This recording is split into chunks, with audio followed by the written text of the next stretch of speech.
Hi friends, இன்னைக்கு நம்ம ரொம்ப சிம்பிளான டிஷ் தயிர் சாதம் எப்படி பண்ணுறதுன்னு பார்க்கலாங்க. அதுக்கு முன்னாடி நம்ம சேனலை சப்ஸ்கிரைப் பண்ணிக்கோங்க. பக்கத்தில் இருக்க பெல் ஐக்கானையும் கிளிக் பண்ணிக்கோங்க.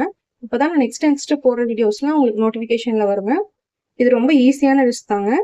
நிறைய பேருக்கு தெரிஞ்சிருக்குங்க, தெரியாதவங்க தெரிஞ்சுக்கோங்க. இதுக்கு நான் ஒரு டம்ளர் அளவுக்குள்ள அரிசி நான் ஒரு 2 டைம் வாஷ் பண்ணிட்டு ஒரு அரை மணி நேரம் ஊற வச்சிருக்கேங்க. இப்போ இந்த ஊற வச்ச அரிசியை நம்ம தண்ணி வடிச்சிட்டு வச்சுக்கலாங்க. இப்போ அடுப்புல ஒரு குக்கர் வச்சிருக்கேங்க. இப்ப நம்ம ஊற வச்சிருந்த அரிசியை தண்ணி வடிச்சிட்டு இதுல சேர்த்திக்கலாங்க. இது நான் 1 டம்ளர் அளவுக்கு எடுத்திருக்கேங்க அரிசி. நான் 1 டம்ளர்ல அரிசி எடுத்தேங்க. இப்ப 2 டம்ளர் அளவுக்கு தண்ணி ஊத்திக்கிறேங்க. நீங்க ஒரு 3 டம்ளர் கூட ஊத்திக்கலாங்க. தயிர் சாதத்துக்கு கொஞ்சமா நல்லா குழஞ்சு சாதம் வந்ததுன்னா ரொம்ப நல்லா இருக்குங்க. இப்போ இதை ஒரு மூடி போட்டு ஒரு 5-6 விசில் நம்ம விசில் விட்டு இதை எடுத்துக்கலாங்க. சாதத்தை நல்லா கொலைய எடுத்துக்கலாங்க. சாதம் வெந்துட்டு இருக்க டைம்ல நம்ம தாளிப்பு ரெடி பண்ணிக்கலாங்க. இப்போ ஒரு டவால ஒரு 1.5 ஸ்பூனுக்கு எண்ணெய் சேர்த்திக்கிறேங்க. எண்ணெய் காஞ்சதும் ஒரு அரை டீஸ்பூன் கடுகு சேர்த்திக்கலாங்க. கடுகு வெடிச்சதும் ஒரு அரை டீஸ்பூனுக்கு உளுந்து பருப்பு சேர்த்திக்கலாங்க. ஒரு அரை டீஸ்பூன் கடலைப்பருப்பு சேர்த்திக்கலாங்க. இப்போ இந்த எண்ணெயில நல்லா கலர் மாறுற வரைக்கும், லைட் ப்ரௌன் கலர் ஆற வரைக்கும் நம்ம வணக்கிக்கலாங்க. கலர் லைட்டா சேஞ்ச் ஆயிருக்குங்க. இந்த ஸ்டேஜ்ல கருவேப்பிலை சேர்த்திக்கலாங்க. இப்போ ஒரு கத்து கருவேப்பிலை சேர்த்திக்கலாங்க. ஒரு 10 முந்திரி எடுத்து வச்சிருக்கேங்க. இதையும் இது கூட சேர்த்திக்கலாங்க. இதை நல்லா வணக்கிக்கலாங்க. முந்திரி லைட்டா கலர் சேஞ்ச் ஆனா போதுங்க. முந்திரி லைட்டா கலர் சேஞ்ச் ஆகுதுங்க. இப்போ இந்த அளவுக்கு நான் இஞ்சி சின்ன சின்னதா கட் பண்ணி வச்சிருக்கேங்க. இது கொஞ்சம் சேர்த்துக்கலாங்க.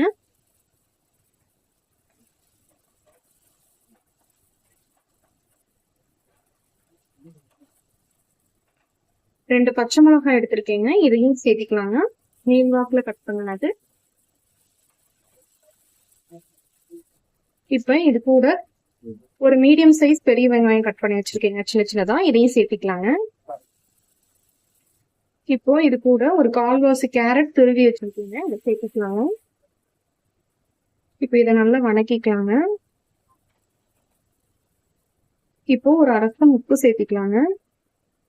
உப்பு சேர்த்தி நல்லா கலந்து விட்டுக்கலாங்க. இது ரொம்ப நேரம் வணங்கணும்னு தேவையில்லைங்க. லைட்டா வணக்கிட்டு அடுப்பை ஆஃப் பண்ணிடலாங்க. இப்போ அடுப்பை ஆஃப் பண்ணி இதை தனியா எடுத்து வச்சுக்கோங்க. இப்போ சாதம் நல்லா வெந்துருச்சுங்க. இப்ப நம்ம இதை நல்லா மசிச்சு எடுத்துக்கலாங்க. நம்ம தயிர், பால் இதெல்லாம் சேர்த்துறதுக்கு முன்னாடியே மசிச்சு எடுத்துக்கலாங்க. அது ரெண்டையும் சேர்த்துனோம்னா கொஞ்சம் மசிஞ்சு வராதுங்க. அதனால இதை மசிச்சுட்டு அப்புறம் நம்ம தயிர்லாம் சேர்த்திக்கலாங்க. பாருங்க, இந்த அளவுக்கு நம்ம மசிச்சு எடுத்துக்கலாங்க. இப்போ இந்த சாதத்துல நான் 1 கப் அளவுக்கு தயிர் எடுத்திருக்கேங்க. இதை சேர்த்திக்கலாங்க. நம்ம தயிர் புளிக்க கூடாதுங்க. புளிக்காத தயிர் நான் 1 கப் சேர்த்திருக்கேங்க. ஒரு 3/4 டம்ளர் அளவுக்கு நான் பால் எடுத்திருக்கேங்க. காய்ச்சி ஆற வச்ச பாலுங்க. அதையும் இது கூட சேர்த்திக்கலாங்க. வெங்காயம் கேரட் தாளிக்கும் போது நம்ம ஒரு அரை ஸ்பூன் உப்பு சேர்த்தோங்க. இப்ப இது கூட ஒரு அரை ஸ்பூன் உப்பு சேர்த்திக்கலாங்க. சாதத்துக்கு நம்ம கடைசியா அப்புறம் எல்லாத்தையும் மிக்ஸ் பண்ணும்போது நம்ம உப்பு பார்த்துட்டு செக் பண்ணிக்கலாங்க. இப்போ இது ரெண்டையும் நல்லா மிக்ஸ் பண்ணிக்கலாங்க.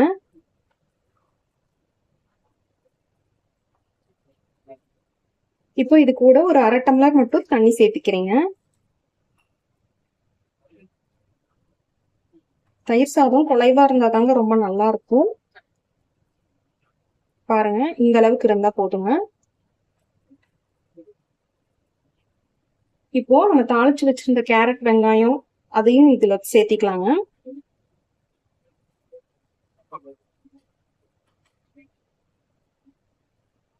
இப்போ இதை நல்லா மிக்ஸ் பண்ணிக்கலாங்க சாதத்தோட.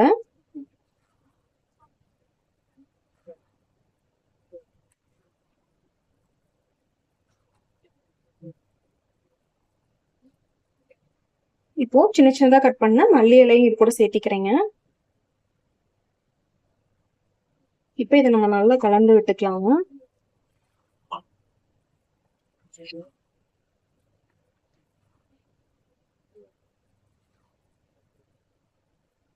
இப்போ நம்ம இதை சர்வ் பண்ணிடலாங்க.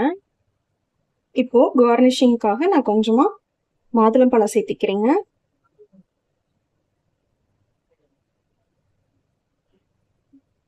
அவ்வளோதாங்க, சூப்பராக ரெடி ஆயிடுச்சுங்க தயிர் சாதம்.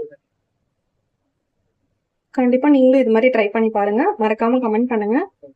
மறக்காம நம்ம சேனலை சப்ஸ்கிரைப் பண்ணிக்கோங்க. தேங்க்யூ.